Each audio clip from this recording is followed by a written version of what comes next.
Oke, baik. Assalamualaikum warahmatullahi wabarakatuh.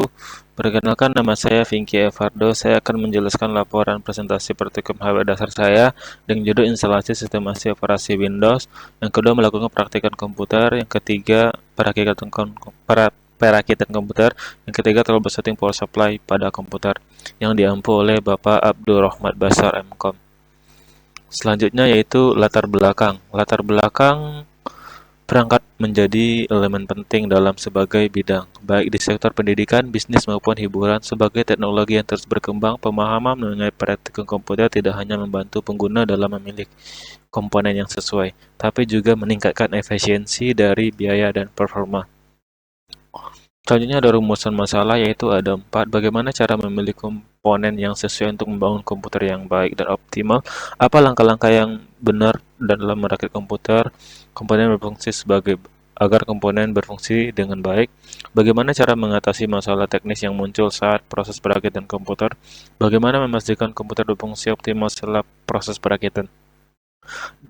Dan selanjutnya ada batasan masalah agar laporan ini tidak melebar kemana-mana, yaitu komponen yang digunakan terbatas pada standar yang mudah ditentukan dan kompatibel untuk merakit PC dasar. Praktikum ini hanya mencakup proses perakitan fisik, pengujian dasar, dan memastikan komputer menyala dan berfungsi dengan baik. Laporan ini mencakup instalasi perangkat lunak atau optimasi sistem operasi. Selanjutnya, tujuan praktikum yaitu agar memahami dan peran dari setiap komponen utama komputer, serta cara memilih komponen yang kompatibel. Yang selanjutnya, mengembangkan keterampilan teknis mahasiswa dalam merakit komponen komputer secara mandiri, melatih kemampuan mahasiswa dalam mengatasi masalah teknis yang mungkin muncul selama proses perakitan, menghasilkan komputer yang dapat berfungsi dengan baik dan siap digunakan dalam aktivitas dasar.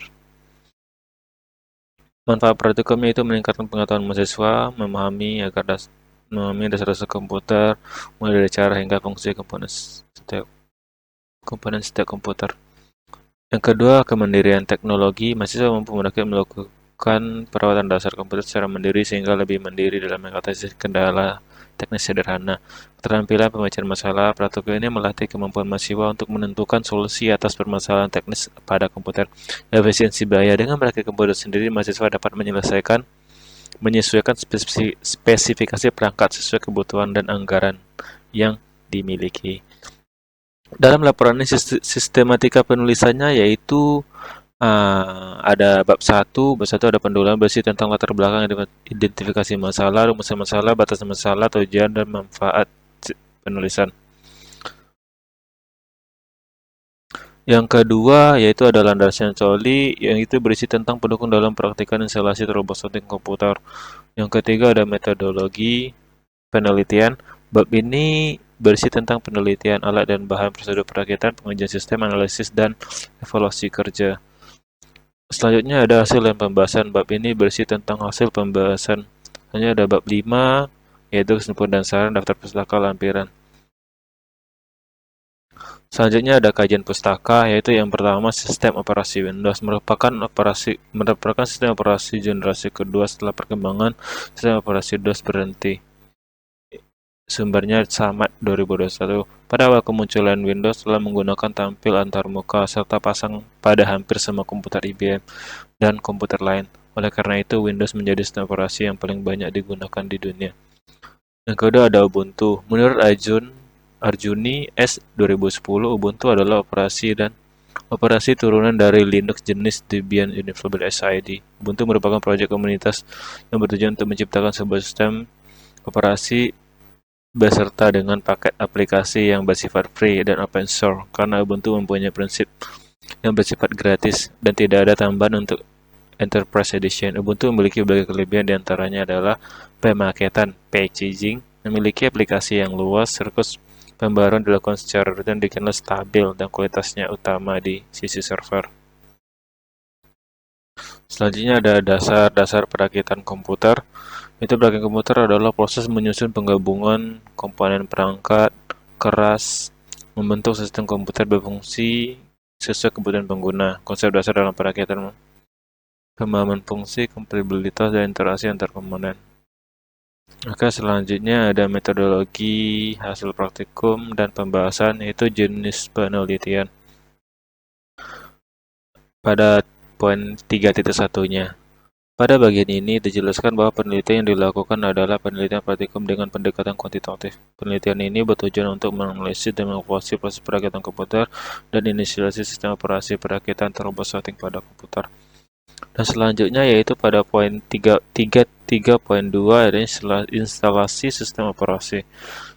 Proses instalasi Windows dimulai dengan menyalakan komputer dan masuk ke menu BIOS serta menekan tombol tertentu seperti F2, ESC, atau download tergantung pada merek perangkat. Setelah masuk ke BIOS, atur booting pertama ke CD atau DVD atau flash disk, lalu simpan pengaturan restart, dan restart. Komputer dengan media instalasi sudah dimasukkan. Saat booting, tekan tombol apa saja melalui instalasi, pilih bahasa, dan klik install now. Setelah setuju persyaratan instalasi, pilih opsi Custom Advanced untuk instalasi berisi hapus partisi sistem lama dan buat partisi baru sesuai kebutuhan. Proses instalasi akan berjalan secara otomatis memiliki partisi tujuan. Klik next. Tunggu hingga transfer selesai. Perangkat akan restart beberapa kali dan jika menggunakan flash disk, cabut setelah restart pertama. Setelah proses berlanjut, isi data pengguna, kata sandi, produk jika tersedia atau lewati jika tidak. Pilih pengaturan rekomendasi, atur waktu, klik next hingga instalasi selesai. Setelah itu, install driver seperti grafis, audio, dan jaringan untuk kinerja optimal, baik dari CD, DVD bawaan, atau unduhan dari situs resmi jika sudah tersedia. Selanjutnya, alat yang digunakan pada praktikum ini yaitu yang pertama ada obeng yang digunakan untuk mengencangkan atau mengendorkan skru pada komponen. Yang kedua ada gelang anti-statis yaitu alat mencegah kerusakan komponen listrik akibat listrik statis. Yang kedua pinset itu berguna untuk komponen kecil seperti jumper yang sudah dijangkau. Yang kedua multimeter digunakan untuk mengukur dan memastikan PSU berfungsi dengan baik. Bahannya yang pertama ada komputer termasuk motherboard, CPU, RAM, penyimpanan HDD, dan power supply, casing, kartu grafis jika diperlukan. Selanjutnya ada kabel data. Selanjutnya ada flash disk yang digunakan untuk menyimpan sistem operasi yang akan kita install pada flash disk komputer. Selanjutnya ada proses perakitan komputer. Proses perakitan komputer dimulai dengan menyiapkan area kerja yang bersih, bebas debu untuk menjaga komponen tetap aman. Motherboard dipasang pada casing dan script yang sesuai, memastikan akses mudah ke slot dengan konektor. CPU dipasang dengan hati-hati dan soketnya sesuai panduan produsen, diikuti dengan pemasangan RAM pada slot yang ditentukan.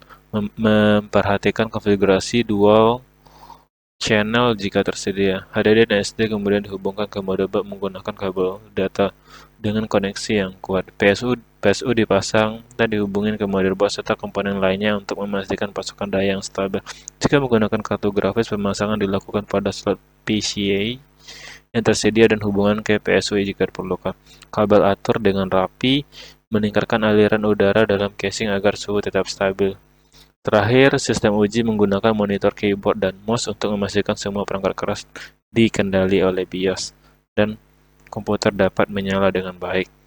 Selanjutnya adalah metodologi yang kelima, pengujian sistem dilakukan memastikan semua komponen berjalan dengan baik. Langkah-langkah meliputi booting awal, menyalakan komputer, memeriksa tampilan BIOS, memastikan semua perangkat keras terdeteksi dengan baik tanpa ada error. Yang selanjutnya, instalasi sistem operasi. Melakukan instalasi sistem operasi diinginkan untuk menguji kinerja dan kompatibilitas sistem. Yang selanjutnya ada stressing, menggunakan perangkat lunak seperti Prime 95 atau Formac. Selanjutnya ada benchmarking, melakukan benchmarking dengan software seperti Cinebench atau 3D Mark untuk mengukur performa seluruh sistem. Selanjutnya ada troubleshooting power supply, yaitu setelah dilakukan troubleshooting pada power supply, beberapa masalah berhasil diidentifikasi. Awalnya PSU tidak memberikan daya ke perangkat. Pemeriksaan awal menunjukkan bahwa kabel power eksternal dalam kondisi baik. Namun setelah membuka casing PSU ditemukan bahwa beberapa kapasitor mengalami kerusakan, bulking atau bocor. Selain itu konektor jurnal internal mengalami korosi ringan, bahwa yang dapat menyebabkan kontak pada kontak yang tidak normal. Pengukuran menggunakan multimeter menunjukkan bahwa tegangan keluaran rail 12 volt atau 15 volt berada di bawah ambang batas normal. Rel 12 volt hanya menghasilkan sekitar 8 volt, sedangkan rel 5 volt hanya menghasilkan 3 volt. Hal ini menunjukkan bahwa komponen internal PSU seperti kapasitor atau regulator tegangan mengalami degradasi fungsi. Selanjutnya, jika ini terjadi, maka kita bisa mengecek yaitu pada PSU, kerusakan kapasitor elektronik akibat usia komponen, atau lonjakan tegangan, atau suhu tinggi, atau serta korosi pada konektor yang memperburuk aliran listrik. Sementara solusinya kita bisa mengatasi ini dengan cara mengganti kapasitor rusak atau membersihkan konektor berkarat, menguji ulang dengan load tester, dan membebaskan kipas tambahan dan menambahkan kipas tambahan untuk meningkatkan sirkulasi udara serta menjaga suhu kerja PSU tetap stabil. Selanjutnya, penutup laporan ini yaitu saya menyimpulkan yang pertama untuk instalasi. Instalasi sistem operasi adalah sebuah solusi akhir ketika dapat masalah komputer yang berhubungan dengan software. Sedangkan dengan mengetahui langkah-langkah instalasi sistem operasi, terutama untuk sistem operasi closed-source, yaitu Windows 10. Di sini saya dapat melakukan instalasi mandiri tanpa harus menggunakan jasa seorang ahli ketika mengharuskannya untuk install ulang. Dan untuk melakukan perakitan komputer, saya dapat menyimpulkan dengan melakukan bongkar pasang komputer, saya dapat mengetahui dan mengenal komponen-komponen komputer secara langsung dan bagaimana cara memasangnya menjadi sebuah komputer yang utuh. Dengan begitu, saya dapat merakit personal komputer sesuai keinginan ataupun melakukan troubleshooting yang mengharuskan membongkar komputer saya sendiri. Terus yang selanjutnya yang ketiga, ini seharusnya yang ketiga, troubleshooting pada komponen komputer. Ya, saya mengambil PSU, bagian PSU atau power supply pada praktikum ini, bahwa kerusakan kapasitor elektronik dan konektor yang berkarat adalah penyebab utama kegagalan fungsi. Dengan mengganti komponen yang rusak dan meningkatkan sistem pendinginan, PSU berhasil kembali dengan baik. Pemeliharaan rutin seperti pembersihan konektor dan pemeriksaan kondisi internal PSU sangat disarankan untuk mencegah masalah serupa di masa yang akan datang. Jadi, komputer kita bisa awet jika kita tahu apa yang penyebab masalahnya. Selanjutnya, lampiran praktikum saya di Ibnu Sina. Saya praktikum di Labo Hardware dengan rekan saya yaitu Muhammad Fajar Diansa dan Yolanda. Ini pada saat praktikum proses instalasi, ini lampiran hasil instalasi Windows 10. Terus selanjutnya ini ada proses perakitan dan bongkar pasang komputer. Dan selanjutnya hasil dari bongkar pasang tersebut dan hasil dari perhatikan itu beda dari saya sendiri. Sekian, terima kasih.